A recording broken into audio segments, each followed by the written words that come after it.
Good morning friend, তোমরা কেমন আছো? আমি ভালো আছি সেটা আমি বলতে পারছি না, কারণ আমার সাথে একটা বড় ঘটনা, মানে আমার সাথে বলবো না, আমার বাড়ির সাথে একটা বড় ঘটনা ঘটে গেছে, যে কারণে আমি এতদিন ভিডিও দিতে পারিনি। পরীর বাবা মানে অজয়ের একটা বিশাল বড় অ্যাক্সিডেন্ট হয়ে গেছে, রোড অ্যাক্সিডেন্ট।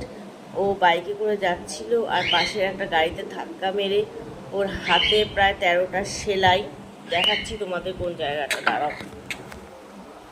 ওর হাতে পুরো এখান থেকে শুরু হয়ে একদম এই পর্যন্ত 13টা সেলাই পড়েছে। আর হাতের ঠিক এই জায়গাটা, এই রিস্টটা এখানে ভেঙে গেছে। ভাঙার পর আমরা তো ডাক্তার দেখিয়ে ফেকিয়ে, এবার ওখানে আবার ডাক্তার দেখিয়ে, ডাক্তার বললো, ডাক্তার দেখেছেন হলো অমল ভট্টাচার্য বারাসাতে। তো উনি বললেন যে এখানে এমনভাবে ভেঙেছে, ওখানে প্লাস্টার করা যাবে না। এবার প্লাস্টার করলে ইন ফিউচার হাতটা বেঁকে যেতে পারে।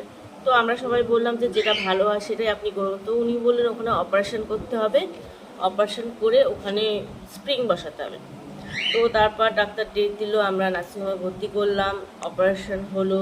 ওই এখন সে বেটার, বাড়ি এসছে, অসুস্থ। এবার কবে কি গাড়ি চালাবে আমরা তা জানি না, দেখা যাক।